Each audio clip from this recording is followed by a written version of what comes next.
The Nolan Wells investigation has quickly become one of the most closely followed cases in the country. What first appeared to be a tragic disappearance has since evolved into a complex investigation filled with unanswered questions, conflicting timelines, disputed evidence, and growing public concern. With every new development, more people are asking whether the complete truth has been uncovered or whether important pieces of the story are still missing. Over the past several days, investigators have released new information, including boat GPS records, emergency call audio, and updates regarding the autopsy process. So Horn Island, like I said, it's probably about 10, 12 miles off the coast of, it stretches probably from about the south of the city of Biloxi to the city of Pascagoula, which borders Harrison and Jackson counties on the Mississippi Gulf Coast. It's a very popular recreational destination. It is uninhabited. There's some very pretty beaches. You know, when it's not too windy, the water's pretty clear. The temperature was in the high 70s. It's 4th of July. Obviously, it's a crowded day. Everybody out. But yeah, the only way to get there is to buy boat or, you know, maybe presumably like an aircraft or something. But for the most part, people go out there by boat and just leisurely hang out in the water and have fun. Same thing with Ship Island. Ship Island is just to the west. And that island has a historic Fort Massachusetts. It's been there since 1861. Another popular place for people to hang out.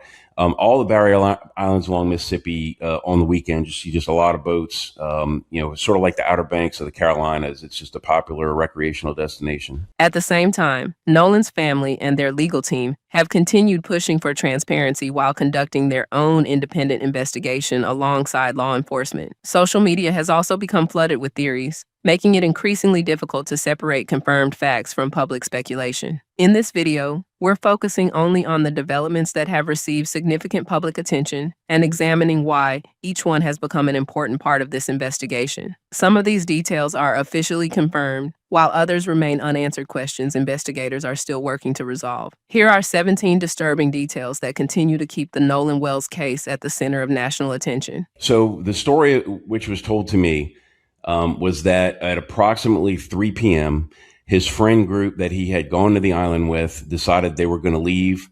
They had to get back. And Nolan had started talking to, I was told it was a young female, but he was talking to some other people, had decided that, hey, I'm going to hang back. I can get a ride back with somebody else.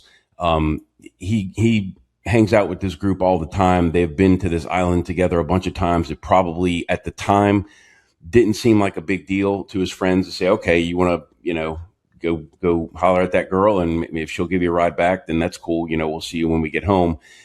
That's the way it was explained to me. Number 1. The final timeline. One of the biggest unanswered questions remains Nolan's final timeline. Investigators know approximately when he was reportedly last seen, but exactly what happened during those crucial hours remains unclear. Every minute between his last reported sighting and the later search efforts has become a major focus of investigators and the public alike. Number 2.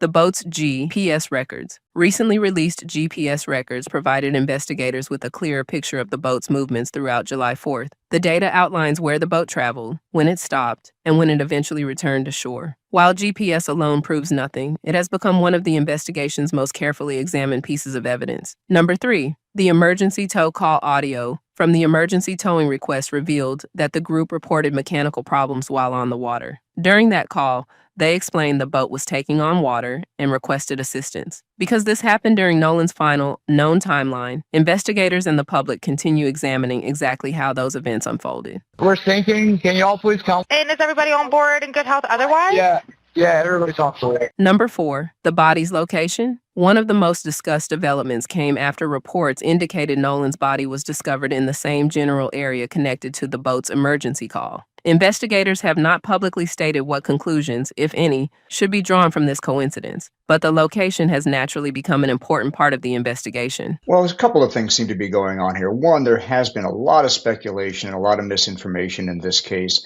Sounds like from what we're hearing, that image from the pool party, even though it didn't come out till the weekend of July 4th, was actually taken a week or so earlier.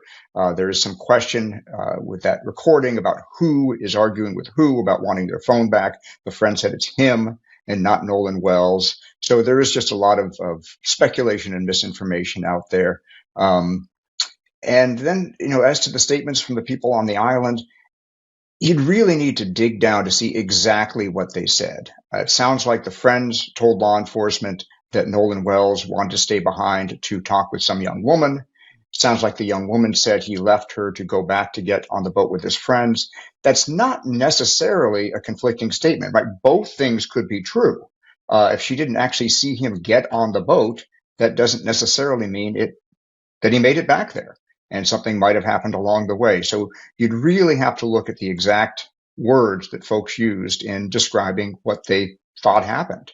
And it's not unusual in a case like this for different people to have different perspectives and for those to appear to be in conflict. So there are experts and there are programs that are designed to extract data from cell phones. There's a couple of programs that are used to recover data, including data that people think is deleted. So there's a lot that you can get from a cell phone. Some of it is dependent upon the phone itself, how data is stored, the choices you make, for example, with an application like Snapchat, whether things are retained or deleted.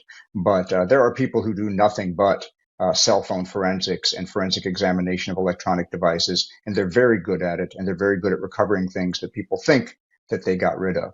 In addition to whatever's on the device itself, there may be additional information on the servers of social media companies and providers of telecommunication services. So there's a lot of information to be gleaned there, both from Mr. Wells's phone and from the devices of other people that were there on the island at the time. Number 5, everybody is on board. During the emergency call, the dispatcher specifically asked whether everyone aboard the boat was safe. The caller responded that everyone was on board. That statement has since drawn widespread attention because investigators are still working to establish the complete sequence of events surrounding Nolan's disappearance and the group's movements that afternoon. So, but did he leave the other group of friends his cell phone? If that's true, what they reported is that somehow they showed up, the group of friends that left him showed up with his cell phone. Now, they say it's a pretty remote place and there's not a lot of service out there. I don't know how well your cell service works or whatever, but it seems like to me, I'd keep my cell phone. If I have a 19-year-old kid, whether I thought it was going to work or not, it wouldn't occur to me to leave. So that's the biggest question right now. It's actually, it's circumstantial evidence. If that, it's not DNA, it's nothing like that. Why did this kid leave them the cell phone if that's what actually happened? I wasn't there. So it leads to some very interesting questions. Number 6, the delayed autopsy reports. Another closely watched issue involves the official autopsy and the independent examination requested by Nolan's family. Neither report was immediately released publicly, leading to growing speculation online. Attorneys involved in the case have emphasized that medical experts should be allowed to complete their work before any final conclusions are reached. I think the toxicology report is going to be telling as well, because if you're in the water and you have some alcohol in your system, it may be more difficult to swim and things of that nature. So the toxicology report is going to be very important, and more information regarding the autopsy about his actual how he actually unfortunately lost his life is going to be relevant for both sides, whether the state sees this as evidence of there being foul play or the family sees it as more so evidence of the state not doing a thorough investigation and being willing to pursue charges. That if he was last seen on the island at 3 p.m. and they apparently, not only did they leave there, go to another area, then go to dock and get towed. There's a lot that could have transpired between that time, especially putting that in conjunction with the text messages and Snapchat history that was allegedly deleted from his phone or missing from his phone. So there's a lot of time for people to get their stories straight, to talk to maybe counsel or others about what needs to be the narrative when they arrive. Now, I'm speculating to a lot of this because we don't know. There has been no interrogation of these individuals. There's been no official statements that have been issued, but it's clear that there's been a significant period of time between the boat leaving, the last time Nolan was seen, and this boat getting back to its original owner. Number 7, the independent investigation. Rather than relying solely on law enforcement, Nolan's family assembled an independent legal and investigative team to review the evidence. Their decision reflects concerns that every available lead should be examined thoroughly and independently, ensuring no critical information is overlooked as the official investigation continues moving forward. Ben Crump, he's nationally known. I've seen him in San Bernardino down the street from me. But where people got to know him on a national standpoint is in Florida. to where he's from, but he's got connections to the South, of course, deep connections to the South, went to school in the South, has handled cases in Mississippi, etc. So it would make sense that Ben Crump or somebody like him would be able to press buttons right away and start to ask the right questions and to pull on the right resources, make the right calls in terms of understanding what's out of sorts about an investigation. So it's not only trying to get at what we believe may be the truth or whatever we can know about it, but is anything being done differently than how it would normally be done? So he brings to the table all of those types of things. We have the honor and the privilege of helping to lead an independent investigation on behalf of the family of Nolan Wells. Even renowned Reverend Al Sharpton spoke at the press conference. It is clear that this situation must have the most thorough and objective investigation to lead to justice. Number 8, questions surrounding the autopsy. The autopsy has become one of the most closely watched aspects of this case. While official findings have not yet been publicly released, many believe the medical examination could answer important questions about Nolan's final moments. Until those results are available, speculation continues to grow across social media and news coverage. It's not unusual to have more than one autopsy in a case, and it's not unusual for medical professionals to disagree. Any more than it'd be unusual for scientists or other eminent professionals to disagree about how to interpret facts in a case. I think they're looking both ways before they cross the street. One of the biggest pieces of evidence is the body. Not to sound morbid or whatever, but there's a chance that if a drowning is being alleged and there's trauma that's inconsistent with the drowning, then we know that that raises more questions and that creates more problems. There's also an argument that perhaps the state of Mississippi, depending on what may have happened, depending on what they suspect may have happened, that they can't necessarily prove one way or the other, they may be incentivized to close the book. I've dealt with cases where you're trying to uncover information and you're dealing with a coroner or you're dealing with investigators, fire investigators, et cetera, fill in the blank. When something fits a narrative and they put it away, they do that. We would love to say, oh, we'll leave no stone unturned, et cetera, et cetera, et cetera. But that's not always the case. So what's the best way to be sure that you've uncovered all of the information you possibly can? I think it's because you do, and that's why you need to do an independent autopsy, so that there is a scenario under which, and we're talking about the Deep South, we're talking about a very charged political time. We're talking about one black kid with several white kids. There is a scenario under which there could potentially be something to hide, and someone may choose sides in that regard. But the body itself, theoretically, could at least allay some concerns about how one may have died, et cetera. And it might be said that you certainly get information quicker. Number 9, the grand jury decision. Prosecutors have confirmed that evidence gathered during the investigation will eventually be presented to a grand jury. That announcement suggests authorities believe the available evidence deserves formal legal review. However, exactly what evidence will be presented remains unknown until the legal process moves forward. We've just had an opportunity to meet with District Attorney Angel McElgrath and some members of her team. We had a very respectful meeting.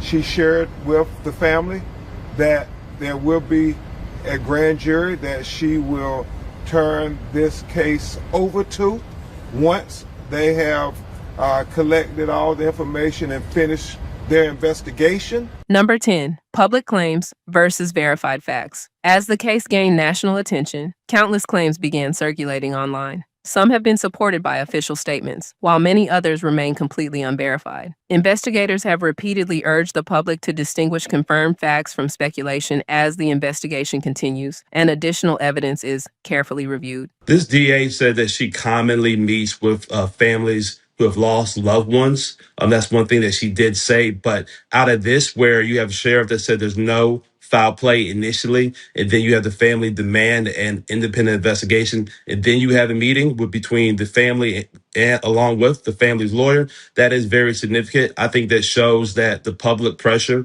and the national attention to this area of Mississippi has made the DA change some of the way she's addressing this by meeting with the victim's family and even coming to the extent of doing some joint things together with the victim's family and their attorney. That's not common in situations like this. Number 11, Nolan's digital evidence, including Nolan's cell phone and other electronic records, remains another major focus of the investigation. Experts are expected to analyze available data to better understand his final movements, communications, and timeline. Those findings could either answer existing questions or create entirely new ones for investigators. Grand jury proceedings are secretive. So there will be, for example, no media coverage of the grand jury. There's no defense lawyers are not allowed to be there. The victim's family attorney, Ben Crump, won't be able to be there. It'll be a prosecutor who's presenting the case to the grand jury that's been impaneled.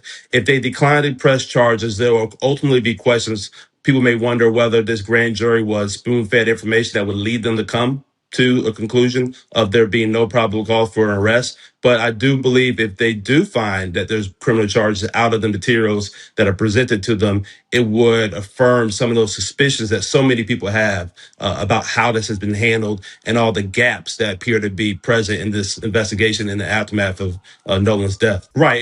Anything that's a criminal charge pertaining to the disappearance and the death of this young man here could be a criminal charge. It could be obstruction of justice. All right, you could have some accessories after the fact. We don't know if it's going to be homicide or murder, but there could be some criminal charge that could come out of this. And I think that's all the family has been asking for is a fair investigation so they can know the truth. Number 12, growing public pressure. Public attention surrounding the investigation continues to grow nationwide. Community members, supporters, and civil rights advocates have repeatedly called for transparency while encouraging investigators to follow every lead. That increasing public scrutiny has ensured the case remains in the spotlight as officials continue their work. I imagine they're looking at it very carefully. I imagine they're doing everything they can, both visually and in terms of audio, to enhance it and determine who's talking. And I imagine that is just a very small slice of the electronic evidence that they're looking at in this case. I mean, if you have a bunch of young people taking a trip to an island, I imagine everybody's got phones, everybody's recording and uploading things to social media. And even if Mr. Wells's social media account was apparently quiet during at least some of this time, some of that interaction has got to have been captured by other people. That's just sort of how young people socialize. Everything gets put online. Normally, young people have their phones with them and on all the time, but I think getting in water would be an exception. You're not going to get in the water with your phone in your pocket. So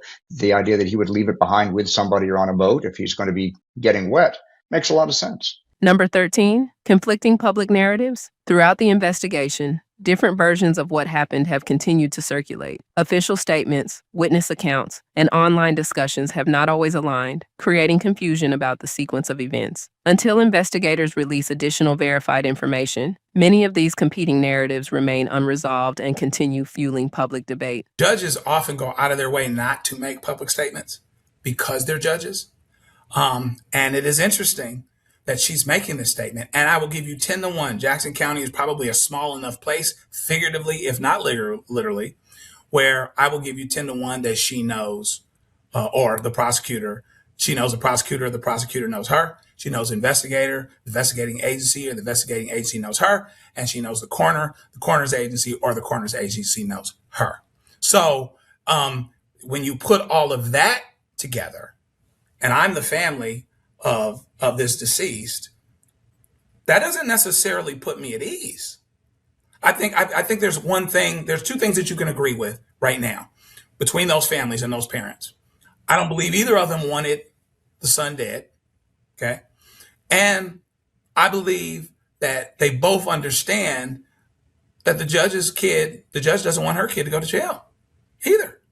So all of this is going on, which makes transparency related to the investigation all the more important. And even though she framed it as something that would divert attention back to the family, she's talking about the family's grief. She's not talking about the family's justice. So there's a difference there in terms of what it is that's happening. How you see things depends on from where you sit. And I don't think she had to put her toe in the water at all. She decided to, But I think that says a lot as well, potentially. Number 14, the ongoing demand for transparency. Nolan's family has consistently called for greater transparency throughout the investigation. Their attorneys have emphasized the importance of reviewing every piece of evidence and ensuring that no questions are left unanswered. Supporters have echoed those concerns, arguing that public confidence depends on a thorough and transparent investigative process. For anybody, your viewers, we need to try to keep the chatter and the conspiracy theories to a minimum. We do need to find out what happened to Nolan from 3:00 until he was last seen. His family has a right to know exactly what happened and how he met his final moments. But there's his friends, who he's been friends with since he was a little kid, are getting death threats from people who are accusing him of horrible things. And right now, we don't know anything. We have to let law enforcement do their job and come out with the facts. And that's what we're asking the public to do. Well, I would expect that the forensic examination of phones and other electronic media is likely to take weeks, could even take months, depending on the amount of data involved. And it also has to do with the amount of personnel that are available to review all that data. That could be in itself very time consuming. The autopsy itself, at least the preliminary autopsy, both the official one and the private one commissioned by the family, should be complete or close to complete now or very soon. But there's additional steps, like looking at toxicology, for example, that may take, again, additional weeks. So that's going to take a while. I think that probably additional potential witnesses may be identified besides the group of friends that went to the island with Mr. Wells. Those interviews may take additional days and weeks. They're probably going to be re-interviews as they gain information from one person that requires them to go back and clarify or confirm information with somebody they've already talked to. So I think we're probably talking about a matter of weeks, both for the Jackson County Sheriff's investigation and hopefully for the independent investigation sought by the family and by Mr. Crump. So I'm hoping it's not going to be too much longer than that. The tough thing about a case like this is sometimes even after all the information is in, you don't have a clear answer. I mean, for example, if the determination is that he drowned, well, that's a cause of death. It's not a manner of death, right? You could drown accidentally. You could drown by suicide. You could drown by homicide. So we might, at the end of the day, have all the facts in and still not have an answer that satisfies the grieving family or other people that are concerned about what happened. Unfortunately, I think an early statement from the sheriff's office, something along the lines of, we don't see any foul play here, we don't suspect foul play, that's a premature statement. And I think that, unfortunately, suggested to some people that they were rushing to judgment. The big issue here is that the early announcement of no foul play, the evidence of the cell phone that the family received, I believe, a couple of days after Nolan went missing, or the night of, I can't recall the exact time, and then the missing of text messages and Snapchat data. And by allowing joint experts or joint data extraction at the same time, is going to help the family feel comfortable knowing that all data is being looked at, is not being piecemeal. Because oftentimes I've seen cases where there's been a cell phone data that's been extracted and the state says, oh, well, that's other information deleted, we can't get it. But that's not normal. When a forensic expert can see what's been deleted, what's been altered in the data. Number 15, national attention on the case. What began as a local investigation has now become a story followed across the country. News organizations, attorneys, community leaders, and thousands of supporters continue monitoring every development. That level of national attention has increased pressure on investigators to carefully document every finding before announcing any final conclusions. 5 July 2026, really important. I know you guys are going to be out on the boat today. Enjoy your day. If you're going out towards Horn Island, I need you to keep your eyes out for 18-year-old Nolan Wells. Black young man, about 6'1", 180 pounds, was last seen on that north end of Horn Island. Guys, he hasn't been found. Okay, he was last talking to a girl on that north end. He went out to Horn Island with some buddies yesterday out on a boat. He's not been heard from in close to 24 hours. So guys, if you're out there fishing, if you're out there, jet skiing, doing whatever you guys are doing, keep your eyes out for Nolan. Family's going to be out there in the boat searching. We're going to try and get some air assets up there. We know there's surface assets around. Coast Guard's been notified. Local police have been notified. Guys, Please, please keep your eyes out. Look at the poster, look at the pictures. Let's see what we can do. Let's find this young boy. His mother's worried sick. Let's do what we do, guys. Number 16. Key questions still remain. Despite weeks of investigation, several critical questions remain unanswered. Investigators are still reviewing forensic evidence, witness interviews, and digital records. Until those findings are completed and officially released, many of the most important questions surrounding Nolan's final hours remain open and continue drawing intense public interest. On Sunday, the 5th of July, we had a rescue specialist and a drone operator go out on a boat, and they spent several hours out there on the island and around the island, and they were not successful in finding any clues. So that's when we decided to do aerial reconnaissance. I went up in a single engine fixed wing aircraft and flew basically a grid around Horn Island, Ship Island, which are barrier islands just south of Biloxi and Pascagoula, Mississippi, down to Chandelier Islands, which is actually part of Louisiana, but just due south of those barrier islands, and looking for any kind of activity. And then, as we flew over the northwest tip of Horn Island, going back north, we noticed there was a couple of boats beached up on the beach that were not there before. And I could look down and I could see that something was going on. And then we made a circle around. By that time, a lot more law enforcement boats were showing up. And before you know it, they had, probably a dozen boats huddled up on the beach there. So we knew that they were setting up a command center. I can tell you that I've started flying over the island, that part of the island where the body washed up, approximately 6:30 a.m.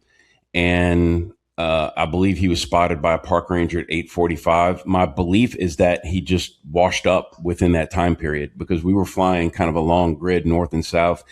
And I think he just washed up, and a park ranger just doing his normal runs in the morning. But also, too, given the situation, I'm sure they were a little more hyper aware and probably a little more head on a swivel on the island, knowing what happened and what was going on. But yeah, I was told that it was about 8:45 when a ranger spotted, called it in, because I did see a long line of emergency boats coming heading southwest toward the northwest tip of the island. And I thought it was originally I thought it was just another search party going out, but I think they were actually responding to that call. I saw the body from about 300 feet in the air. But so I wouldn't be able to tell you like exact condition. I can tell you that it did not appear to be waterlogged. It was only in the water for a couple days. But nevertheless, the sheriff's office put out a statement saying that they had no reason to believe it was not Nolan. So I think they were pretty confident it was.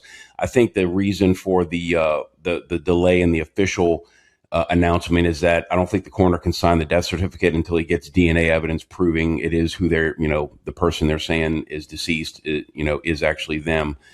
So I think it's just a formality. Number 17. The investigation isn't over. Perhaps the most disturbing detail is that the investigation is still ongoing. Authorities have not announced their final conclusions, and Nolan's family continues seeking answers through both official and independent investigations. Until all available evidence has been reviewed and legal decisions are made, the case remains far from over. The Nolan Wells case has become about far more than a single investigation. It has sparked conversations about transparency, accountability, and public trust in the justice system. While emotions surrounding the case remain understandably strong, the final outcome will ultimately depend on verified evidence, forensic findings, and the legal process, not speculation. As more information becomes public, every new development will likely be examined closely by investigators, Nolan's family, and the public alike. Whether upcoming forensic reports, digital evidence, or future legal proceedings answer these lingering questions remains to be seen. Until then, one thing is certain: the demand for answers has not disappeared, and many people will continue watching this investigation closely until the full truth is established through the evidence.